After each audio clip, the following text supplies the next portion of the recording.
All right, welcome back, everybody. Hey, what's up? Welcome back. Welcome back to What's season going 2. on? I guess it's just gonna be in the way. It'll be alright. All right, guys. Welcome back to season 2. It looks a little different. We're a little different. I guess they're the same, but Yeah, we're a little different.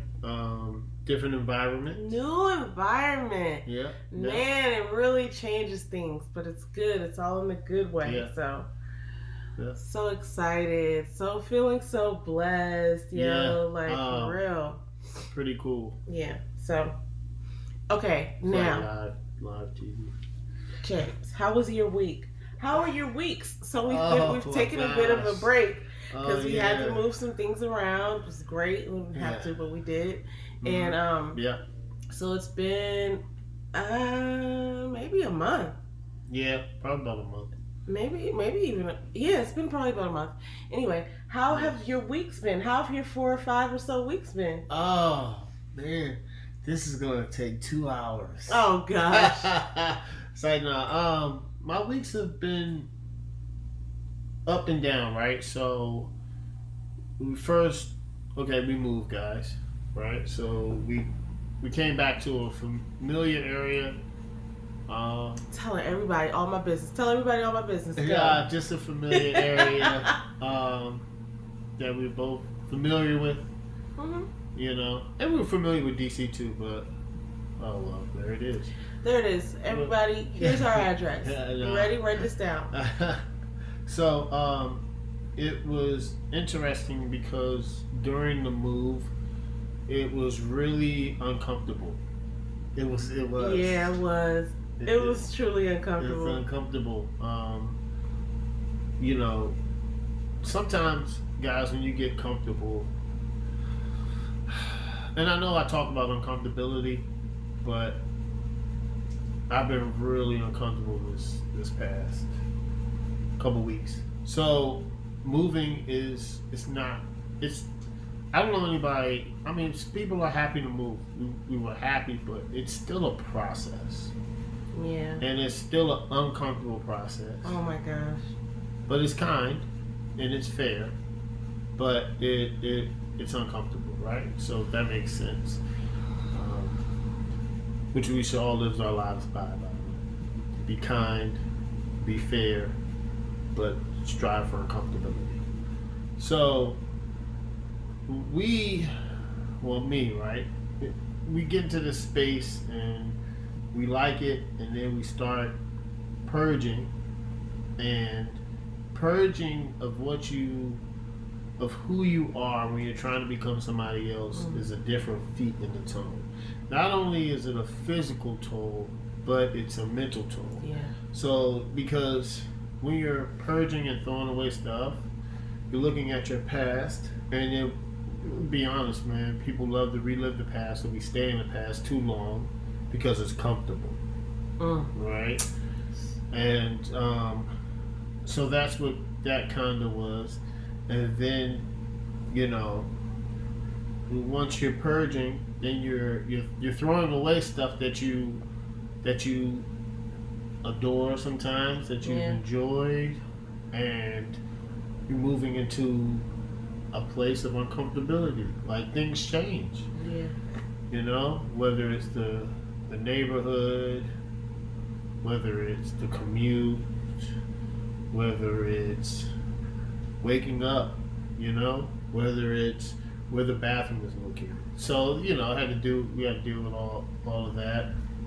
And then the day of the move was I'm gonna say the week was a little bit. It's always hectic. A little bit hectic. It was the week. It's people couldn't come, people canceled, but that's life, right? And you have to, you know, we learned how to pivot, especially when we work together. Yeah. So we did some pivoting, like, okay, we'll do this, we'll move this here, we'll do it this day, we'll, you know, schedule this for this, and, you know, that happens, man. You gotta, you know, there's a will of the way. That's the saying is, right?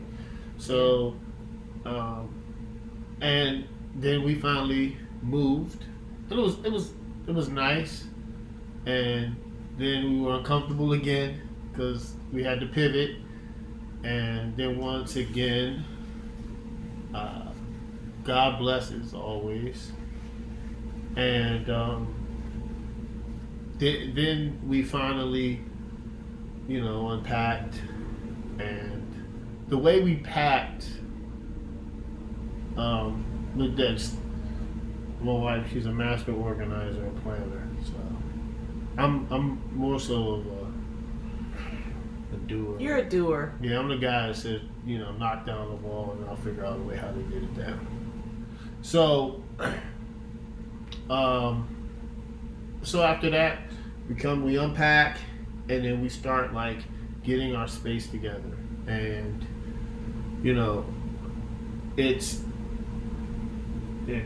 in a good space right now, and now when you're in a good space, now it's time to even be more uncomfortable than you were before. Yeah, turn it up. Yeah, trying to turn it up a little bit, not a little bit, but maybe a lot of it, and then see where you're at. But that was how my weeks were. Not going into it's going into pretty good detail, but that's exactly how it went down. It was, there's some tension there sometimes, man. Some things you don't really realize what you need until it's gone, and then you're looking for it, especially when you're in a new space and you're like, oh, I need it, because you're so used to having it. And then you find it, and you're like, oh, okay. So this was nice. So how was your couple weeks? Yeah, I mean, it was the same, I guess. Like, it's so funny you bring up these great points, because it's uncomfortable to move from the time you decide to move. Like, from the time it comes to you that you're going to move, like, everything becomes I don't know, maybe it's not like that for everybody, but everything just becomes stressful, because it's like your life, like you're living in a place, like you've settled in a place, and now you have to like uproot everything and move it. So one of my, I'm the planner and the packer and the person like this, whatever. I tried to start packing weeks in advance. But it's so interesting, because I kept thinking like, well, wait, what are we going to need here? I don't want to pack up everything and need it, you know what I mean, in like 2 weeks, whatever. So then it just took a lot of thought. And, one of the things that was it was a couple of things that were challenging, but like I said, moving everything that you live with is just stressful. But then also the purging was hard for me. Purging is hard for me because, I have all these little things that I like, and some things I'm like, oh, but I'm not using it, but I still want to keep it. I may not have used it in 2 years, but it's still valuable. And that might be true that it's valuable, but do you need to keep it? So, that was something that I had to get through. And just this is kind of metaphorical, like, as I'm saying it, like I'm saying in a very literal way, but like, because they were actual things that I had to like throw away in the trash, but or recycle. But it's also metaphorical, because God, when God tells you to make a move in your life, whether it be a physical, like, move from one location to the next, or like a mental move, or to do something, it's really interesting, because it's like you could just as easily, sometimes it's easier to just be like, no, I'm good here, right? We kind of saw that in one of the verses we just read. I think it was in Deuteronomy. But no, we'll stay, right? Like, it's so, because you get comfortable, you get into your routines and stuff. But it was hard for me to purge, but I did it. It's hard for me to get rid of stuff, but I wasn't using it, and it doesn't serve my future. And that was one of the messages that I got, is like, you don't need this. Like, you got it back in the day because maybe you had a plan for it, but you're not utilizing this to make the moves that you need to make right now. So if you need it again, then you'll encounter another one, or whatever it is, right? I mean, and these are small things. It wasn't even like, I'm talking about some real trivial stuff like art supplies, and like, like, But it wasn't. It's not trivial. Well, it's not trivial to me because I fancy myself an artist, and I was just like, you know, it's hard for me to part with things. It's not just that stuff. It's like other things, furniture, and you know, things that have sentimental value. But it's like it's taking up space that is going to cost you mental space. And you need to like get rid of this so you can move on to the next thing, so you can create a space where you can be, you know, thoughtful and creative, and you know, just be obedient. I know that sounds a little weird, but like I feel like I was being obedient by getting rid of things, because it's like you can't just keep, you know, now I'm speaking figuratively. You can't just keep dragging around the same baggage for years and years and years just because you own it, right? Just because it's yours, just because you've claimed it as like your baggage. Like that's not growing. You got to get lighter. You know, I think it was Erykah Badu that was like, bag lady, right? It's like bag lady. It's just like, yeah, you can't carry all that stuff around because it's just going to weigh you down. You know, you're just reliving the past. So that was a long intro, but you know, we have taken a little bit of a break between season 1 and season 2, so we just wanted to bring you up to speed, and everything's on the up and up. We are really blessed. It's so crazy too, because this is another thing that I wanted to say, and then we'll get into the reading.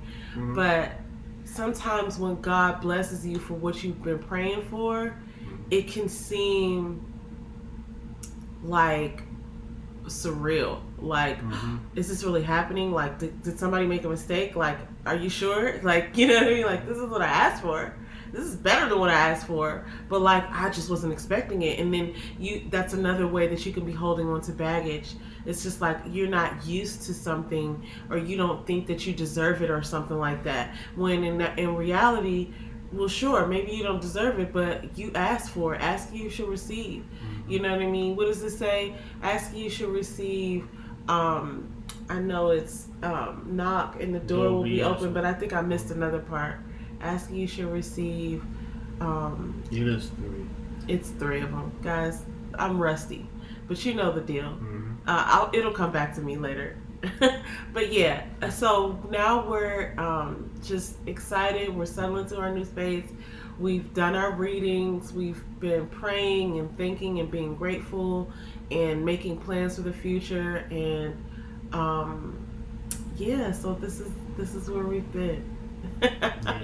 Hopefully you did miss us, or maybe you didn't. Either way, we're back. So. So all right. I mean, let's get into it.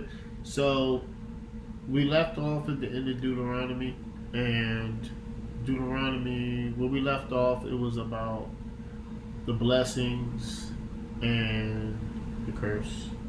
Right? Either you follow God and be blessed, but don't follow God and be cursed. It wasn't like any in between. Yeah.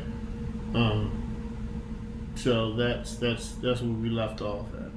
So right now we're at Deuteronomy 30, 31. So yeah, this is once again choose life or death. God restores the prompt.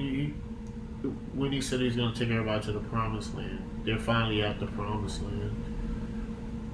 Joshua will succeed Moses, and Moses predicts the rebellion. Once again, I mean, that's not too far off, right? I feel like you wake up one day and you rebel God, and one day you love him. That's how human nature is. So, yeah, that was it. Okay, so the next one. So, this one, the question is, apply Deuteronomy 31:23 to something occurring in your own life. Deuteronomy 21:33. I gotta go look and see what that. No, 31. Oh, sorry, 31:23. By the way, we read 4 passages. We read Deuteronomy 30 through 34. Then we read Psalm 91, and then we read Joshua 1 through 8. Okay. Do you want to read? Because I didn't find it yet. I got you. Deuteronomy 31:23. Yeah, and it says, and the Lord commissioned Joshua the son of Nun, and he said, be strong and courageous, for you shall bring the people of Israel into the land that I swore to give them. I will be with you.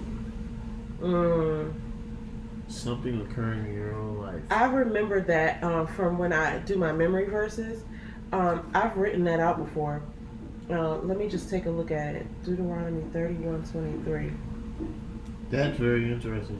Something occurring in your own life. So that can go two different ways, guys. Something occurring in my own life. Yeah, well, I could go. I have one. Do you want to go, or do you want me to start? I could go. It's two ways. So we just moved. Mm-hmm. So that could,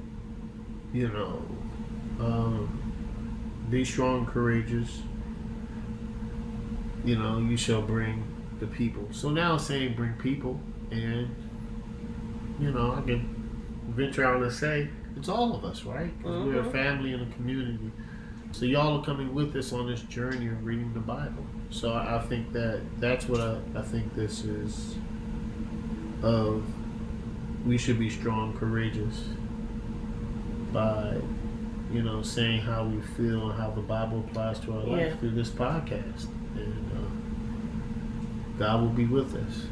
So that's what that's a short but sweet answer, and that's what I think. That's what occurred. In this verse, it was right when Moses was giving him he had said the song, and then he had taught it to the children of Israel, and then he commissioned Joshua and said, be strong and courageous, for you will bring the sons of Israel to the land. So he's basically passing the baton, saying like, okay, now I'm giving this to you. Be strong and courageous, because you're going to need to take this and go forward without me. Right? I've been in that position before, in jobs, and in life. I do remember this. I did write this down because it was before I read this passage, like this verse. But like sometimes I'll look up verses based on like something I'm searching for, and this is one of the ones that it came up. And then there's another one which I don't think this is not the one, but it's like, have I not commanded you? Be strong and courageous.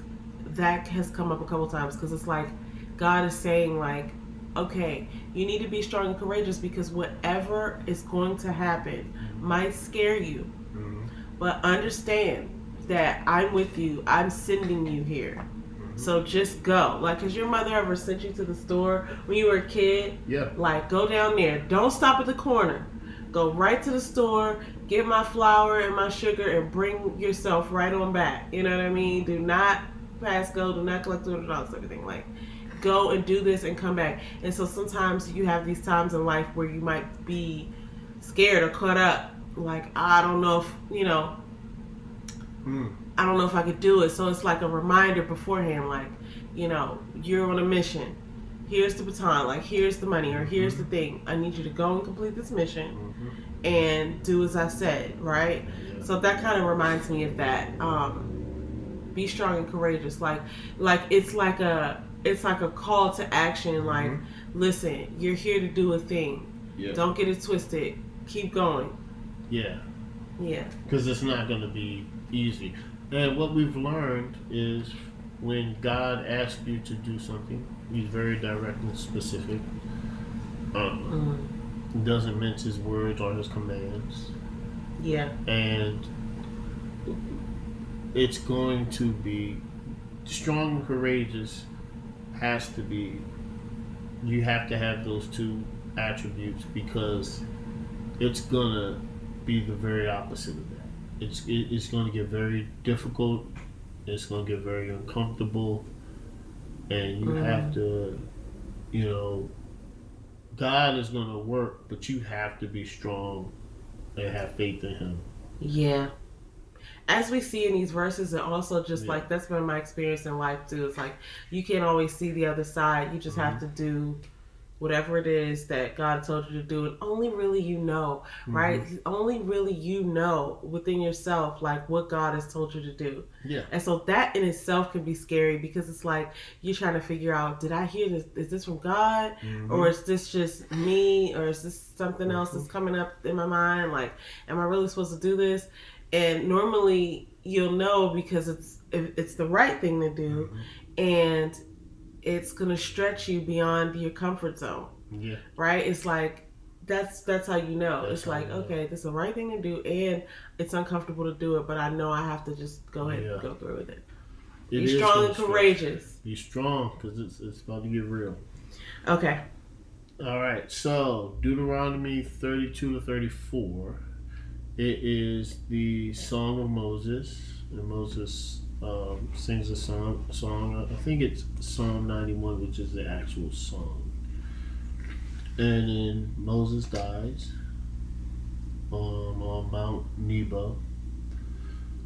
Moses as a blessing to all the tribes, and the death of Moses, and a psalm of protection.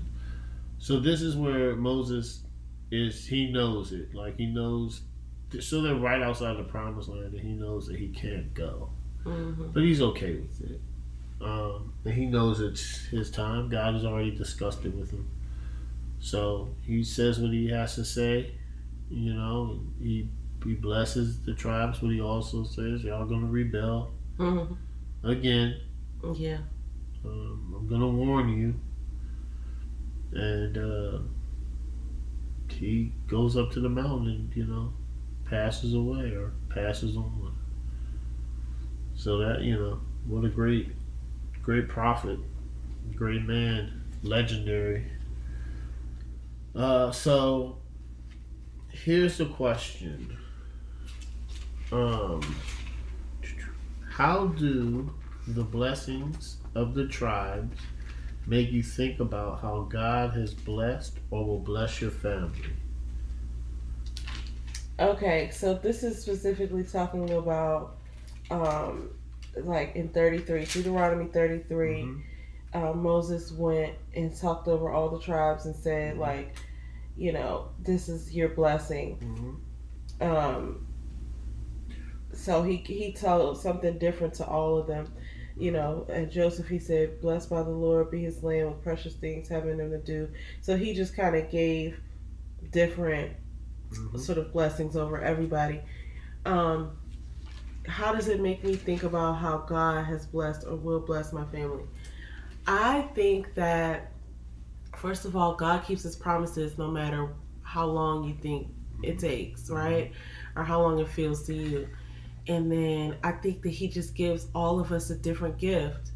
I think it's like, you have this gift and you have that gift. And if you're all just obedient and looking after one another, then the gifts will serve each other. Yeah. It's funny because we're learning about like the importance of being servants if you're seeking abundance, right? You have to serve. And we don't have any problem with that. It's so interesting though, because you have to serve just like it's so important for you to serve just like you are expecting to be served by the society you live in, right? Like none of us can really in our present day society really go without being served by someone else in our community or in our society, right? Like you probably go to the grocery store, right? Somebody picked those vegetables, somebody drove them in, somebody put them out, right? Like somebody planted them, everything that you go, even like I had to go to the pharmacy, right? It's like somebody filled that order for me and I needed that. So it's like you have to be serving in some capacity too. Anyway, I feel like when we serve in our own capacities with using our own gifts, it it makes the world go round, for lack of a better term. Like you doing what you were called to do, and it's going to be a blessing to everyone. So I think that's the same way like in a family, and even more so because it's so funny how you can be a sibling or a daughter or a cousin of somebody and be so different from them, but then then you balance each other out because they have a gift and you have a gift, and being around each other, you're growing and you're learning from each other, and you're part of something that is really magnificent by just being yourself. So that's what it made me think of. The blessings of the tribes. Yeah. That's very interesting because the blessing of the tribes were you're right, they're very specific to each tribe. Mm-hmm. I'm looking here and some got like 2 sentences and then some got a whole paragraph. But I think that's how it is in life, right? I think, depending on God's gift that He's given you, are you using it? Mm-hmm. And then what we're starting to come to realize is that everybody has a gift, and like God has a plan for you to follow His will. But here's the thing: everybody has a choice. Mm. So you can use it or lose it. It's up to you. But you have to be obedient to God and follow His will and His gift, which is your passion. And if you follow His will and combine it with your passion, then you'll be blessed beyond your own imagination, because it says it multiple times, right? Ask and you shall receive. You'll be at that point where you're like, I didn't understand. Well, you asked for this and you're obedient to me, and you're doing your gift, which is my will. So you're doing my gift I gave to you, which is your passion, and you're being obedient to me. Then by the laws and principles that I've created, I will bless you. It's a natural occurrence.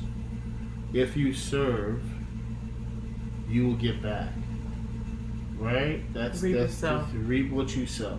If you plant it and give it.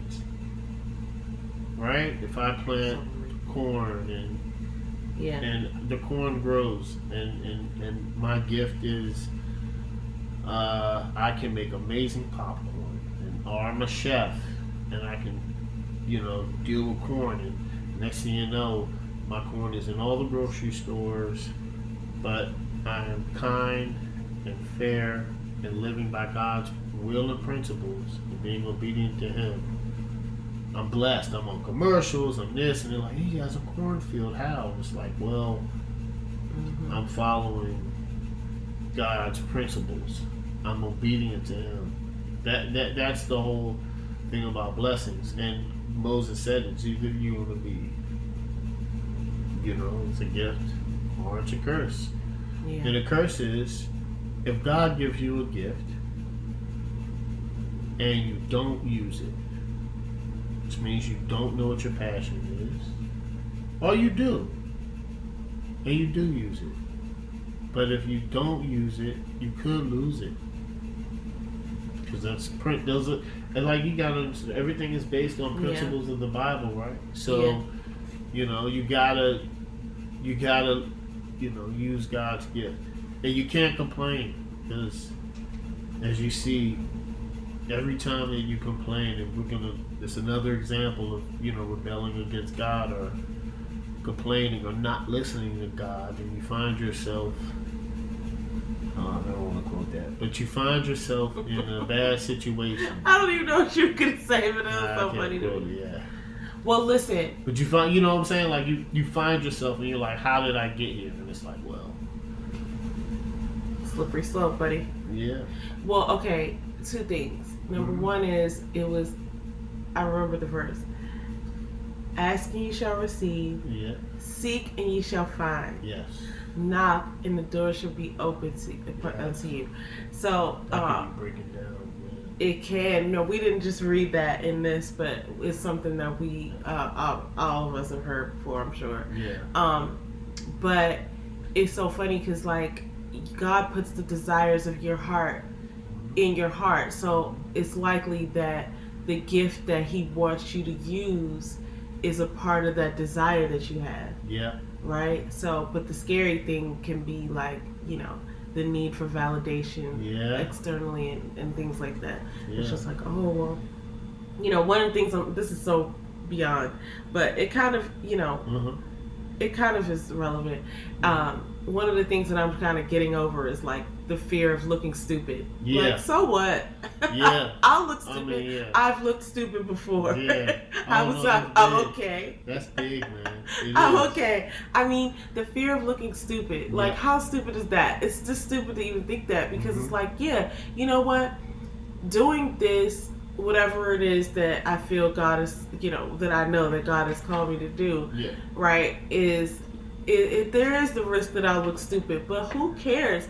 I'll look stupid anyway. Like, if I don't do it, I'm still going to do something at some point that I'm going to look stupid. Like, who cares? So, like, I'll look stupid. I'll look stupid trying, and then if it doesn't work out, I'll learn something, and then I'll move on. I won't always look stupid. Yeah. But who cares if I look stupid if I'm being obedient?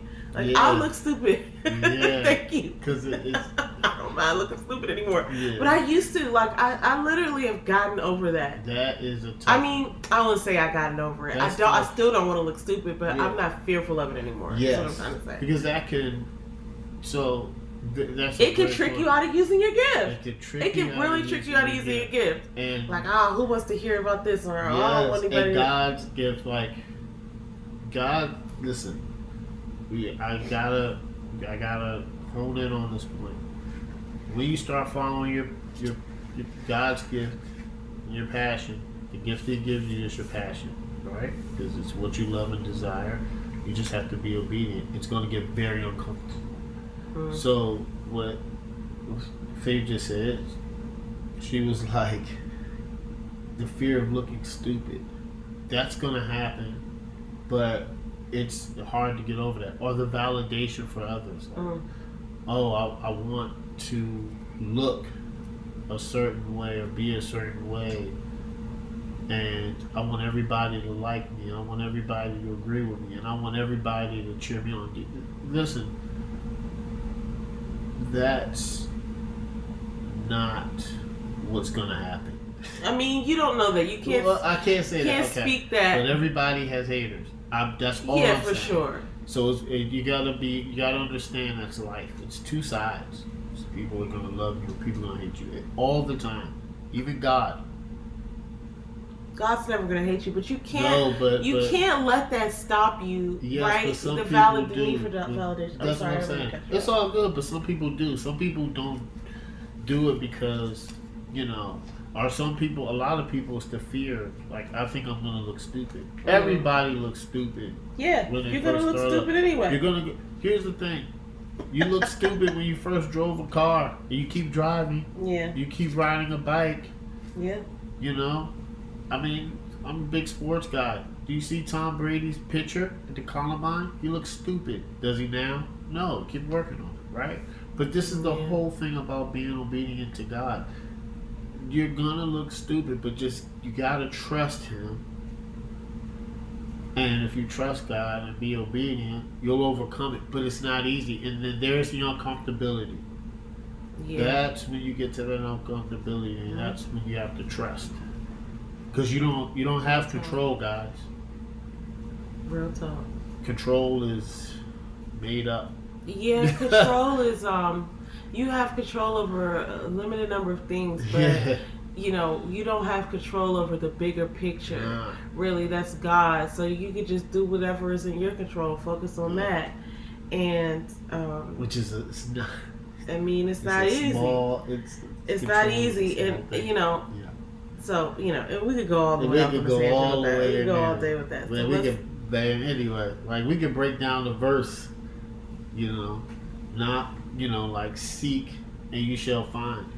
That anyway. That's not even the verse we're on, so we're not going to do that today. You're not going to do that. But when we get there. But go ahead and comment below if you want to talk about, breaking any of that down, right? Like, we can be in the comments all day about that stuff. Yeah. Maybe we'll have when we get to the verse discussion. When we get to the verse, we definitely we're gonna break it down, and we'll definitely be at a different level of comfortability by that time.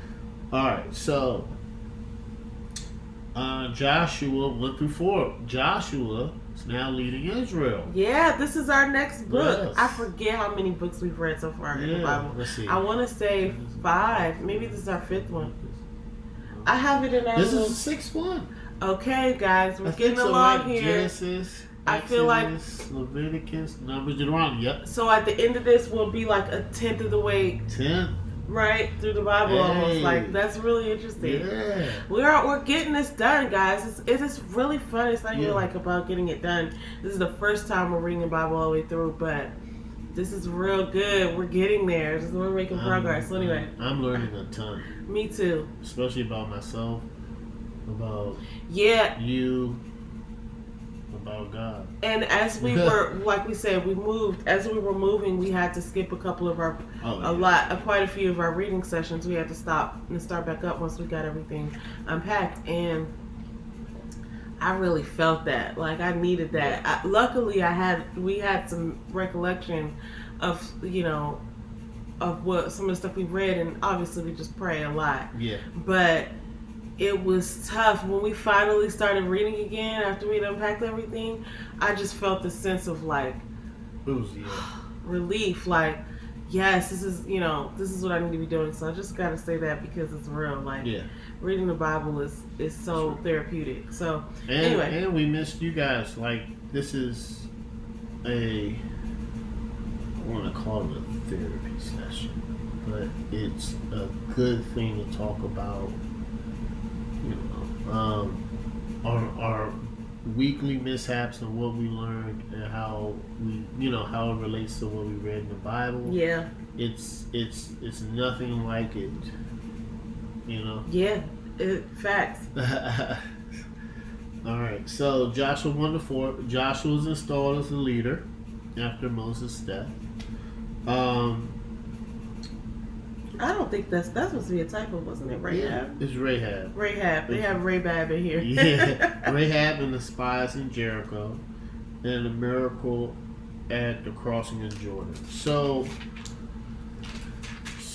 they are now outside the promised land. Like, they're going to the promised land. The promised land is here, and it's awesome. Oh, here's one thing I like to highlight. This is what you were saying.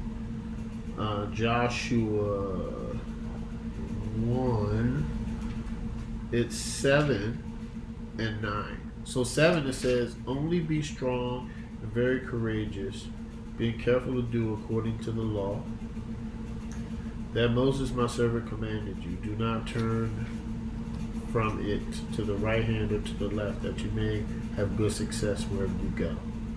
So right there is telling them, be strong, courageous, and be obedient to God's law, which is not easy, right? Because we're human, so we have this innate ability to almost not trust God and believe Him because we don't trust ourselves. Because when we left our own devices, we do dumb stuff.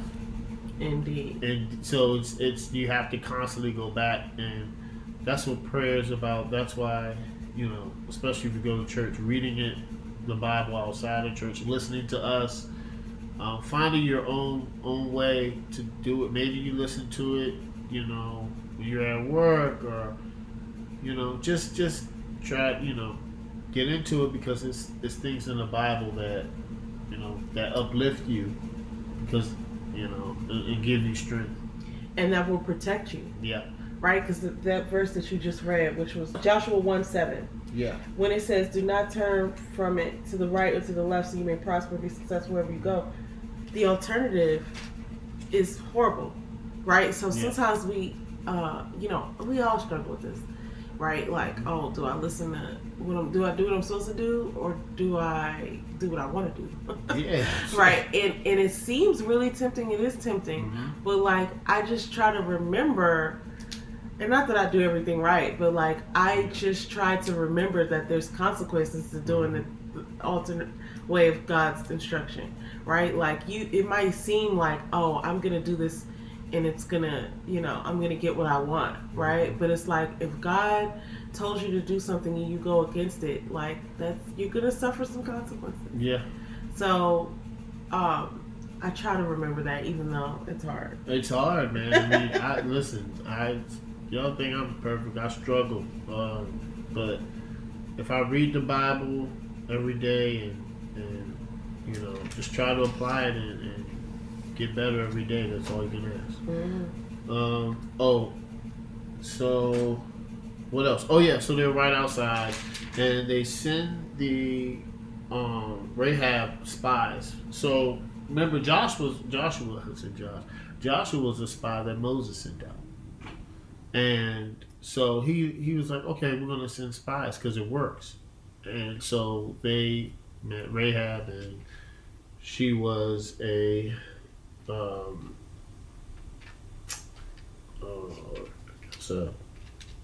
it says she was a prostitute. She was a prostitute, yeah.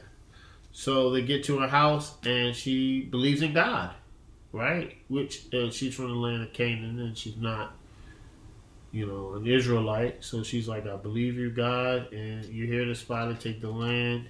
I will hide you. The soldiers won't find you. So now they're in her house, and you know how this happens today. If you're hiding somebody or something, the word gets out. It does. Like it's like today, word on the street, right? So she still hid them, and the soldiers couldn't find them, and then she said, "Listen, I've hid you. When your God comes, please remember me and remember my family." So, then they cross into the Jordan, and what God does is, they're walking with the Ark of the Covenant, and as we know now, the Ark of the Covenant is sacred because it has God's laws in there, all right, the tablets. So there's a river, and God separates it, so the priest can walk across the river, the Jordan River, with the tabernacle. So it was just one of the cool miracles that God does constantly. One thing I wanted to point out about, because we're going to get into this later, we might not. Yeah. When they went to go see Rahab, and she said, I know that the Lord has given you the land, and that the terror and dread of you has fallen on us, that all the inhabitants of the land have melted in despair because of you. Because they heard how the Lord dried up the water of the Red Sea for you when you came out of Egypt, and what you did to the two kings of the Amorites. Right? So they've heard who these Israelites are, and the power that they have through God. So they're scared. And later on, we find that like the city of Jericho has these walls up, and people don't go in or come out. Yeah. Because they're scared. Yeah. And I was thinking to myself how that kind of plays out today, right? Like you're gonna, there's so many things to be afraid of, but you can't really live your life like that and live a full life where you're just gonna be scared. Like you might as well just go follow God, because like you're gonna be scared at some things, but just knowing that God has you, it's just something that is so freeing. Yeah. Right? And so these people already knew. I often wonder like how they knew. Like they didn't obviously have cell phones and stuff, but I guess people would travel from city to city. Yeah, I think it's stories. Like word of mouth. Yeah, stories. That's what I think. Yeah. That was probably like the thing back then, is to get together and tell stories. On a pager. Oh my gosh, they had two-way pagers. Two-ways. Anyway. But actually, that is perfect, because that leads us right into the question what you just said. No. Which is awesome. What was amazing about Rahab's insight into God of the Hebrew people? So it's just like what you said, like she knew who they were because your reputation precedes you. Right? They knew God, she knew who God was. And the miracles that he have done, because it looks like the word spread, and I mean, it's just the glowing thing I'm saying. It's amazing, like just like what my wife Faith said, is she knew that you parted the Red Sea. Mm-hmm. So that's and I gotta think that it wasn't common for especially her. I think she was a Canaanite or something like that. I don't know. Yeah, she was a Canaanite. So it's funny that like everybody around her wasn't necessarily like believers. So for her to be, that's an amazing thing to me. For her to be a believer out of everybody, because then later on we find out that they spared her or whatever. But it's like for her to be a believer in a room full of non-believers. That had to be something, and she was like a prostitute. So I don't know how the structure of society was back then, but I don't know if she was like looked down on for that or whatever. But she believed in God and she was saved because of it. So I think that's amazing that God had something to do with that, right? Like like everybody has a choice whether to follow God or not. And she did, and despite her surroundings, and it saved her. Like, that's awesome that you notice that, and that's what happens nowadays, right? Where if you're following God and you believe in Him, you're kind of an outlier. And yeah, I guess you're right about that. I mean, it's kind of like. You're right. I don't feel like some sort of like leper or whatever, but I do get this sort of crunch up or whatever, or freeze up when it's time to like say what I think about God's word in front of people who are not, or who have claimed outright that they're not really like religious or whatever. I mean, like how many of us are actually religious? Like I don't know what that really means. No. But as far as like being a believer, right? Like, but I'll tell you, this was interesting.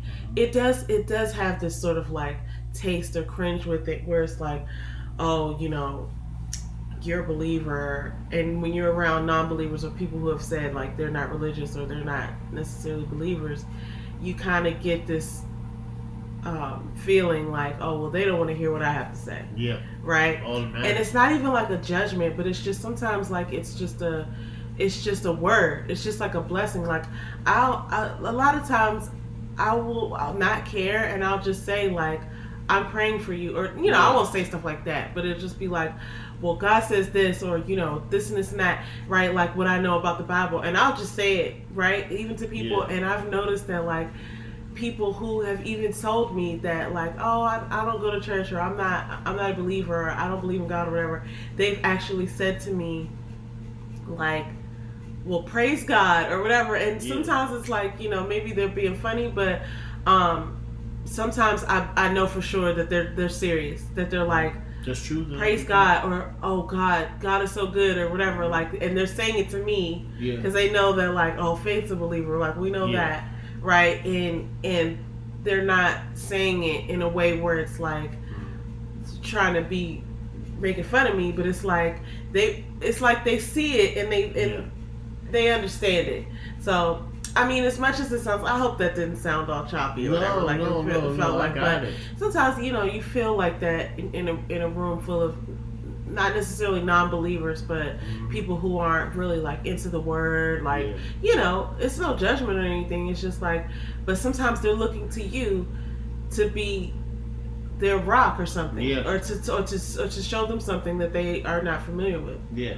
So, and it's not like you have to be that all the time, but sometimes they're watching and they're like, oh, Faith knows, right? Like, you know what I mean? Like James knows. But that's to be strong and courageous. Yeah. And, being uncomfortable, being an outlier, because people do look for you and how you react, because you are a believer in the example you set. Examples you set are very important. It doesn't matter where you're at in life. You know, an example that you set in your character, the way you live is very important. Well, so it's funny you say that though, because I don't really be thinking about that, and I'm sure that that's important, but I literally be trying to just do the right thing because I don't want to get in trouble with God. Oh, yeah, you know what I'm saying? But so, but maybe that sets an example, I'm not even thinking about setting an example. Right. I'm just trying to like stay blessed. Right. So, but see that by doing that, that's what I'm saying. Like, you set an example. No matter if you want to or not, people are always watching. No matter if you're trying to or not, you are. That's what you know. Yeah, I guess so. You know what I'm saying? It's weird because I'd rather not think about that. Yeah. You know what I mean? Yeah. Like, that just adds a layer of pressure. It does, but be strong and courageous. Yeah, I get it. Alright. Well said. That's what it is. Okay, cool. Alright. So now we're at Joshua 5-8. They get recircumcised again at Gilgal. The fall of Jericho. A whole family is punished for a father's sin. And we got to get into that now. And the attack on I think it's called I. It looks like AI. It's spelled like AI. Yeah, but when we watched Bible Project. The Bible Project, one of the YouTube videos after we read, and they said the guy in there, he pronounced it I. I'm not really sure what the pronunciation of it is, though I do have the Bible dictionary here. I could look it up. One of the first things in it, I'm sure. Yeah. So go ahead and start. Okay. So the circumcision at Gilgal, that's basically, we all know that you got to be circumcised, but they were in the wilderness. Yeah. They were traveling. Because they were in the wilderness and they were traveling, and then all the men died in the wilderness. So God was like, okay, you got to get circumcised again, right? Because this is my law. Yeah. So that's it, So you got to get circumcised again, and.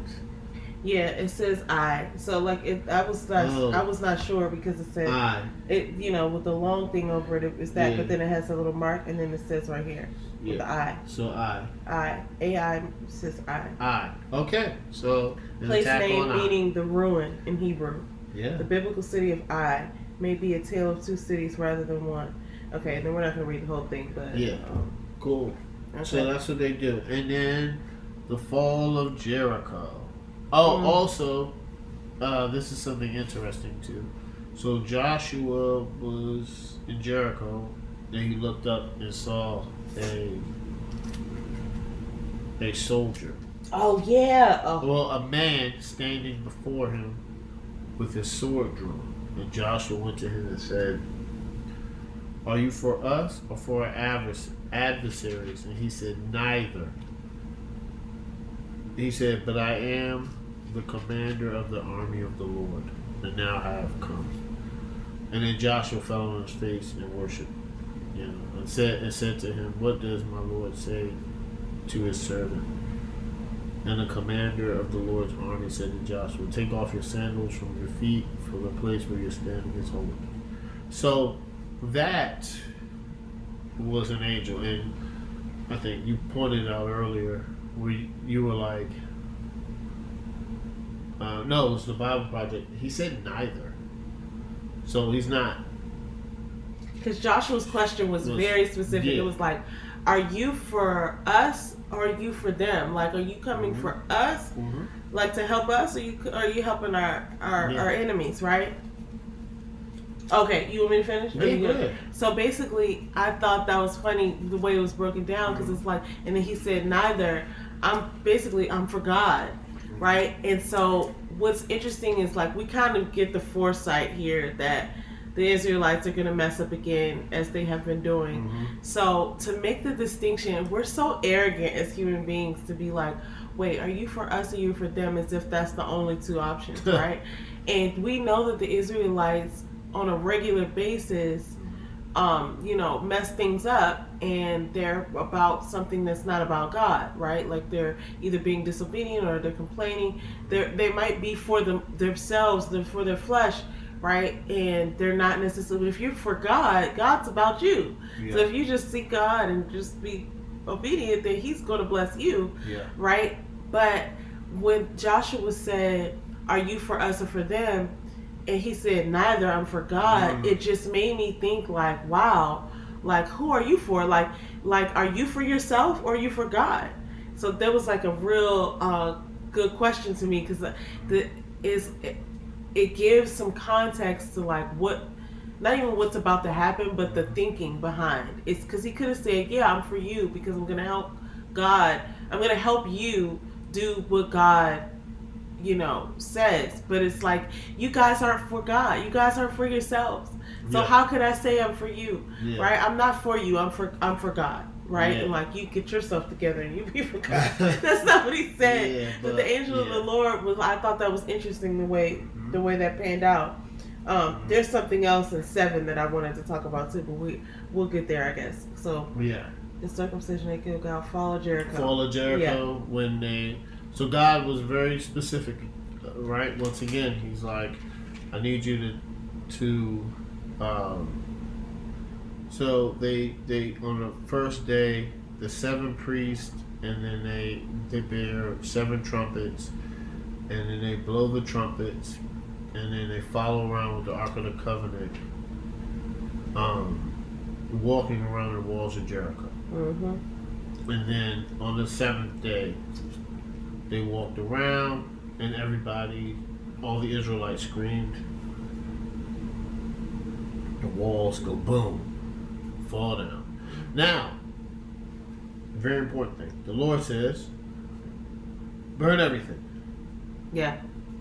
Right? Except for Rahab. And her family and her stuff. Right. Go ahead and bring her out. Right? Joshua said, he said, go, she's okay. She's a believer. But we need to burn everything. Everything needs to go. And so all of the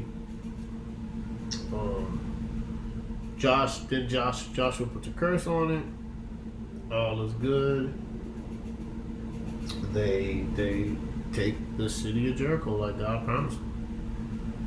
Alright, and now 7.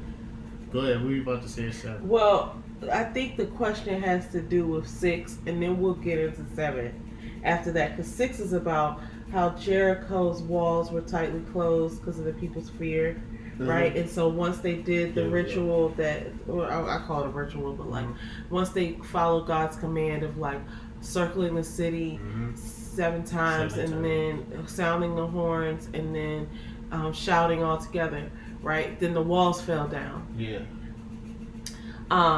So what's the question? Because why is this important?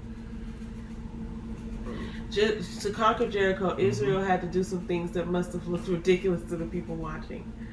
Why was this important? Why do you think? I think it's important to follow God's command. It's not about who is looking at you when you're following the Lord. It's about following the Lord because He's going to bless you according to His law. So we get caught up with reacting to how society and living by society rules, but those aren't the rules we should be living by. And the important thing is, doesn't matter how you look. Noah looked crazy, and he was the only one there. Moses looked crazy, and he did some miracles. So, it's funny, right? That it might look crazy. This might look crazy. We're talking about Bible. We're talking about God in our own way, but we can't. It might look ridiculous to some people. Yeah. But it's not about what they think. It's about following and being obedient to God. because then the walls come down. Yeah. That was gonna be my point, right? Like, because it's so funny that we just talked about looking stupid. Yeah. Because I think, they must have looked ridiculous to the people watching, walking around the wall 6 times, like, But it's so funny because I did wonder this, whether the inhabitants, like whether the people of Jericho could see they could see outside the walls, because it says something about Rahab living inside of a wall. I don't know if her house was within the wall. I don't know. I think but she was. Here's what's interesting to me. Like, they're sitting in there scared, Mm-hmm. right? Like, what are they doing out there? They're just marching around, right? Like, I think it's, okay, most in your face. Why is it important that they probably look ridiculous to the people watching? Because that's a clear indication to me that God is going to make you look silly. Yep. And you got to be okay with that because it works, right? Because whatever it is that God tells you to do that makes you look ridiculous, you need to just do it anyway, knowing that people in the Bible looked ridiculous. But when they followed God's command, it worked. Yeah. It worked, okay? So as ridiculous as they must have looked walking around, playing their horns, doing whatever they was doing, at the end of the day, what they did worked, and they got what God had for them because they were obedient. Yep. So I'll look silly and ridiculous in order to be obedient. Yeah. And then there's a benefit. You're gonna be blessed. You're gonna be blessed. So I bet they didn't look silly when the walls came down. And like you brought up Noah, I bet all those people who didn't get on that boat or didn't believe in what he was saying or why he was building the thing. I mean, we can go example. It's a lot of people who look silly. Who probably were thought to look silly, and that's probably something else. Now let's touch on this, because we were recently listening to an audio recording where Earl Nightingale was saying like civilization has as far as history is concerned, makes a grim practice of persecuting their inventors, their saviors, their, like, you know what I mean? Like, I hate to get so specific right now, but I gotta say this, right? Like the whole thing about like, people have things that come out in the media like T.D. Jakes, right? Like, oh, there's all this backlash about what he's saying, and it's like, look, man. If what somebody is saying, if they're led to say what they have to say, like, who are we to say, oh, that's not comfortable for me to hear, or that's not right? Like, I'm pretty sure that T.D. Jakes has read the Bible more than a lot of these people out here making comments about what he said. So I would actually just urge us to look at like full sentences and understand more about what people are saying rather than being drawn into headlines, because maybe it's uncomfortable to hear certain things, but maybe there's some truth to it if you just listen or pay attention to what is actually being said. So people are going to look and feel ridiculous when they're being obedient to God, but at the end of the day, were they right? You know what I'm saying? Like, you have brought something about Martin Luther King, about how, and if you look back in history, it's probably a lot of people who looked really silly, and now in history, we remember them as these great people, these great inventors, these great speakers. Meanwhile, the days that they were living in, they were not reveled like that. Nope. They weren't celebrated. They weren't given consideration and respected. We could probably say the most important person to ever live, Jesus. Yeah. Was probably had the lowest approval rating of all time, and was probably mocked for spreading God's word. Yeah, his own brothers mocked him. And then after he gets crucified, now I think people still constantly mock him. But we'll get there. Yeah, we'll get there. But anyway, that's just the interesting point. It's like, I think that the people looked ridiculous, but I think it's important that they look ridiculous because it's an indication to us that we're gonna have to look ridiculous sometimes to be obedient, and that's okay. Yeah, that's okay. I'm okay with that. It's okay, because at the end of the day, I'd rather be obedient. Yeah, but I gotta be obedient. Then to look cool. Because you're not gonna get judged by society. I'll get judged by society. I mean, no, I'm saying you're not. Oh, yeah, you're not going to get judged by society. You're going to get judged by God.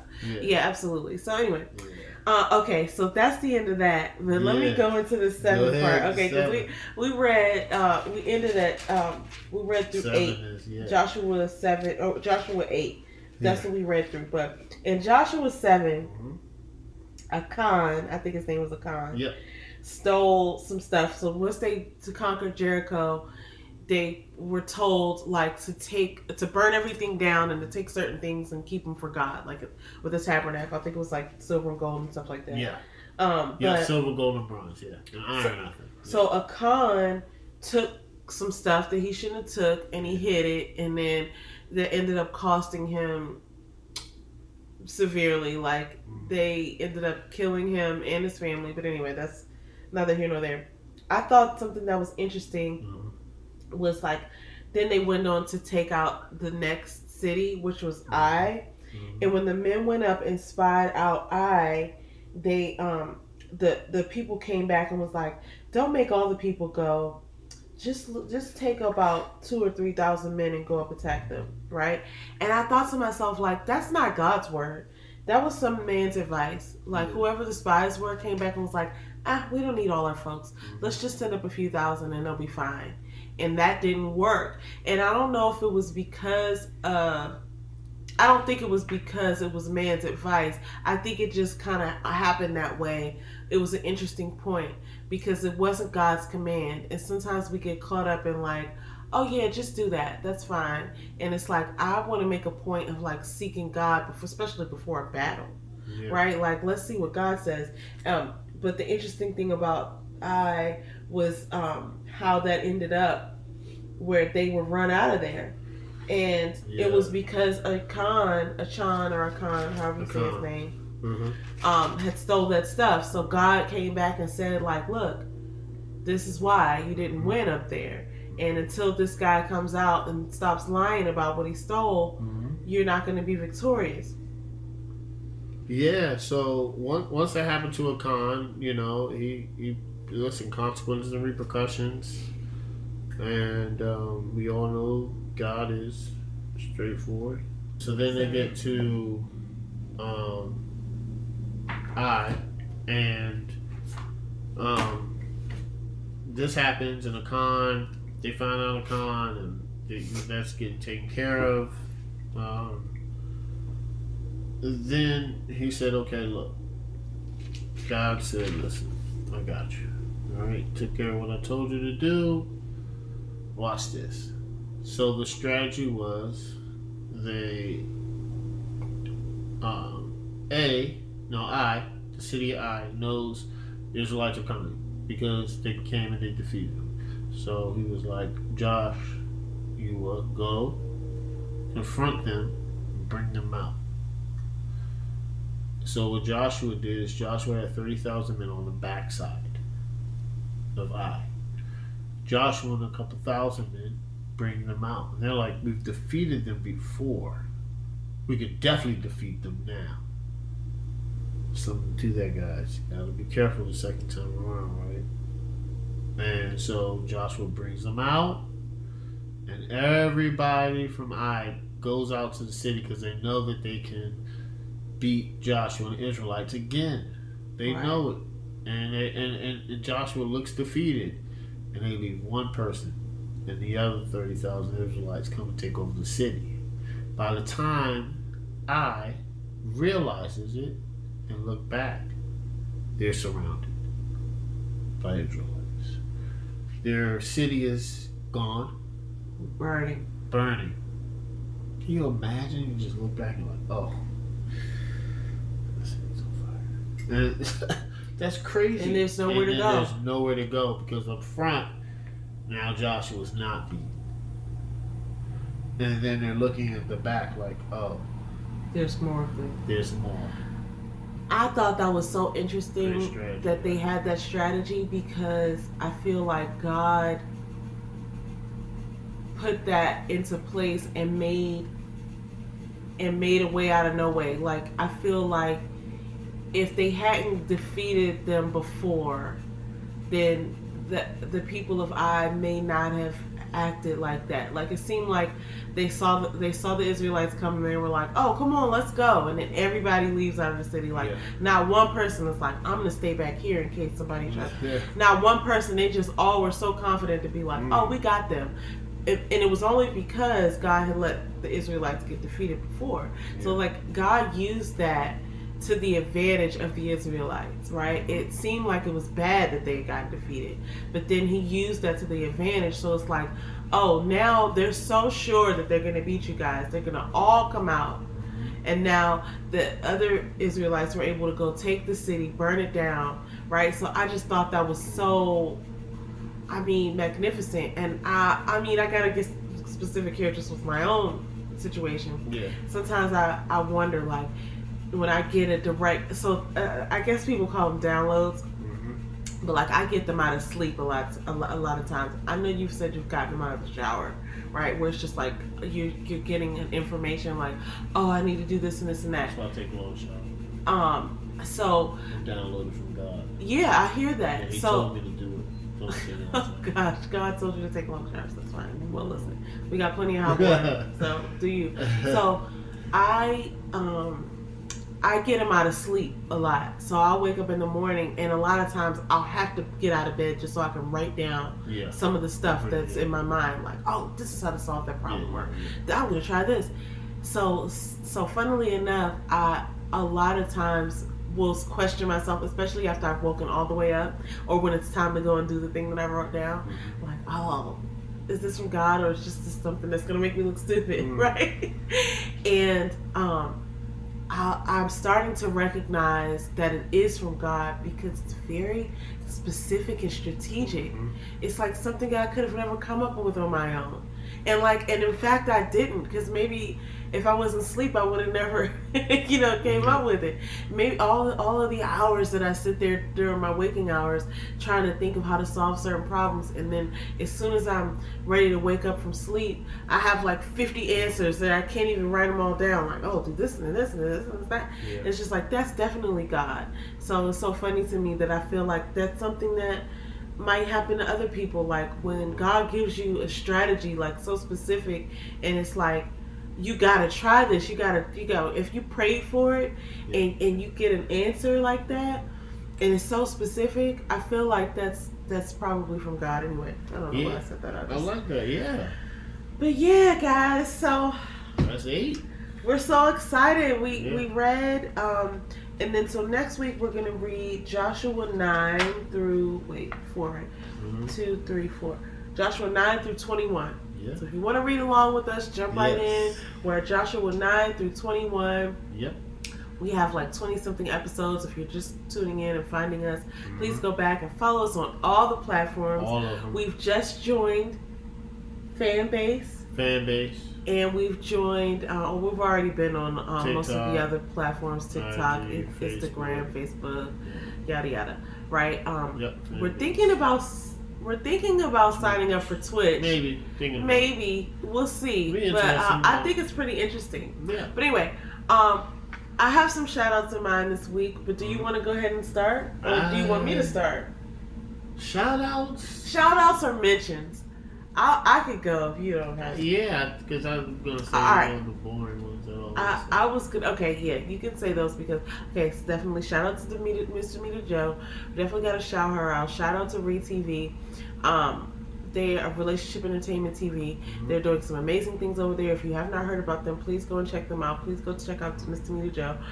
Those two sisters will be starting out for our season 2 in the next couple of weeks. So make sure you look out for that. Again, it is not rated PG, so it'll be alright, you guys. Yeah, I mean, we're adults. It's two sisters talking 90s, real, topics. I have to give a shout out.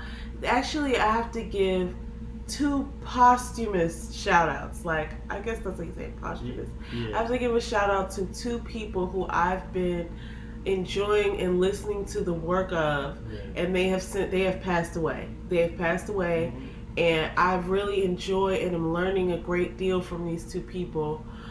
First one is Earl Nightingale. I've been listening to him for years, like on and off, but recently I've really gone in search of some stuff, like after I've listened to certain things, and then some things will just come up, you know, because you've listened to it, but there's so much wisdom there, and it's so interesting to listen to him specifically, knowing how long ago he was broadcasting, and some of the stuff that he's saying is still true present day. It's so funny to hear like him say certain things and think like he's not even around. How could he know that, right? But it's like the truth is the truth, and it's still the truth. Earl Nightingale, shout out to you, Earl Nightingale, if you're in heaven. And go ahead and say it. Jim Rohn. A lot of people probably know who Jim Rohn is. I'm enjoying him. I'm enjoying his teachings. I'm enjoying his personality. He is passed away, but I think he passed away in like 2005, 2009. It's so interesting because I kind of started thinking about like, what was I doing in 2009 or before then, and I wasn't listening to him. But you know, I am enjoying it a great deal, listening again to things that are the truth, that have been the truth for several decades, that he's teaching about. And like even now, present day, specifically with the stuff that Jim Rohn says, some of the stuff I feel is probably even more true today than it was back then. Even though, I mean, I was young in the 80s when some of this stuff was being taught. But I just have to give a shout out to those two people, their families perhaps, and you know, just to share with you guys that maybe there's something that you would enjoy if you could just search or Google Jim Rohn or Earl Nightingale and listen to some of the things. You know, if something pops up on YouTube or something pops up in your feed that has to do with one of them, or if you come across one of their books, we have a few of their books, so you might be interested enough to just read a little or listen to a little, and it might really have a great impact on you, because the truth is the truth. And both of these people speak about the Bible. I believe they were both believers. That's what my belief is. I haven't done an extensive amount of research, but they speak about the Bible a lot. So I would imagine that they were both believers. But you know, those are my shout outs this week, or mentions, or whatever you want to say. All right. Well, I'm good. So once again, guys, thank you. Wait, you're not gonna shout out? Yeah. Shout out. Sorry. Shout out fourth quarter. Yes. Shout out fourth quarter. I have another podcast coming up, and it's going to be really good. I'll let y'all know when that is on and running. So don't worry about it. You'll hear about it. You know. So that's it. My shout outs. Yeah, I thought you were going to mention someone else, but okay. Oh, never mind. Well, thank you so much for joining us. I'll Who shout else him out have you next been week. listening to? Oh, Jim Rohn, Earl Nightingale. Oh, Myron Golden. Well, always shout out to Myron Golden. Myron Golden is a wonderful person, okay, and I'm so grateful to. I can't wait to meet you, Myron Golden. Neither one of us can wait to meet you. I just want to thank you in person for everything that you're doing. Napoleon Hill. That person is also a person that you've been watching. Joe Dispenza. Yes. I've been listening to them. Joe Dispenza. Shout out to Joe Dispenza. Thank you for your work also, sir. He's more concentrated on the science of how your mind works and how you can change your thinking habits to be a better aligned for your goals of who you want to be. And for your health. Yeah. And Napoleon Hill is like Jim Rohn and Earl Nightingale. He talks about the Bible a lot and the principles in the Bible. For instance, I was listening to him. He was like, you got to listen to your creator. He's talking about God. And I think back then as well, is why we think they're believers is because I think back then it was controversy to say you were a believer like it is now. So I do. I really believe that. I think throughout history, people, you know, don't shy away from it, but mention it their way. And if you believe and you hear certain things that they say, then you're like, okay, there's 90%. You know, because he talks about the Bible a lot. And he says creator. They say saviors. You know, like Earl Nightingale said, saviors get crucified. That's specifically Bible. Yeah, it's definitely related to the Bible. You know, that's all. A shout out to those guys. So, that's it. That's it. Well, thanks for tuning in. Yes. Make sure you find us on all the platforms, and we can't wait to see you in our next episode. Yeah. Of Is It Crazy or Is It God? Is it crazy or is it God? Oh, don't forget. Don't take our word for it. Go to the source. Read the Bible. Read your Bible. All right, guys. Okay, bye. Peace.